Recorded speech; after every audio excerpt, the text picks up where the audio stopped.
बहुत समय पहले की बात है। एक सुंदर राज्य था जहां के राजा और रानी अपनी बुद्धिमानी और न्यायप्रियता के लिए प्रसिद्ध थे। उनकी एक पुत्री थी, राजकुमारी सुरभि। वह अपार सौंदर्य की धनी थी, लेकिन उसके स्वभाव में अत्यधिक अहंकार था। सुरभि को अपने रूप पर बहुत गर्व था। वह हर समय अपने दर्पण में खुद को निहारती रहती और दूसरों को तुच्छ समझती।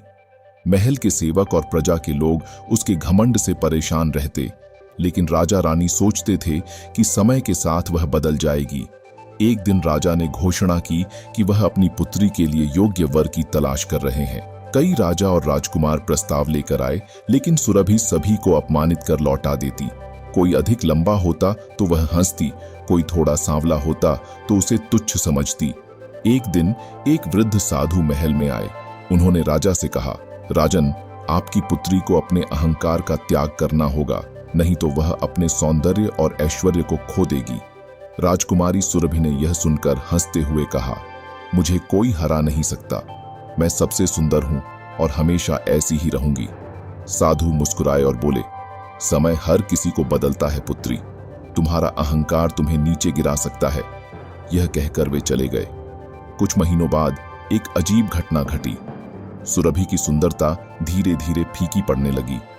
उसकी त्वचा मुरझाने लगी, उसके बाल रूखे हो गए और उसकी चमकती आंखें उदास हो गईं। सभी वैद्य बुलाए गए, लेकिन कोई कारण नहीं समझ पाया। अब वही राजकुमारी जो दूसरों को तुच्छ समझती थी, खुद को आईने में देखने से डरने लगी। उसे समझ आ गया कि उसने अपने रूप का अहंकार किया था और दूसरों का अपमान किया था। वह बहुत दुखी हुई और राजा से क्षमा मांगने लगी। राजा ने उसे समझाया, सच्ची सुंदरता रूप में नहीं बल्कि हृदय में होती है। जब तक तुम दूसरों का सम्मान नहीं करोगी, तुम्हारी सुंदरता फीकी ही रहेगी। सुरभि ने अपने किए पर पछतावा किया और महल के सभी लोगों से माफी मांगी। उसने साधु को ढूंढकर उनसे प्रार्थना की कि वे उसे क्षमा करें। साधु ने प्रसन्न होकर कहा, पुत्री, तुमने अपने घमंड को त्याग दिया है। यही सबसे बड़ी सीख है। अब तुम्हारी आंतरिक सुंदरता तुम्हारे बाहरी सौंदर्य को भी पुनः निखार देगी। धीरे धीरे सुरभि का रंग रूप वापस आ गया, लेकिन अब वह पहले जैसी अहंकारी नहीं थी। वह सभी का सम्मान करने लगी और अपने सुंदर हृदय से पूरे राज्य को सुखी रखने लगी। सीख, सच्ची सुंदरता चेहरे में नहीं बल्कि अच्छे व्यवहार और नम्रता में होती है।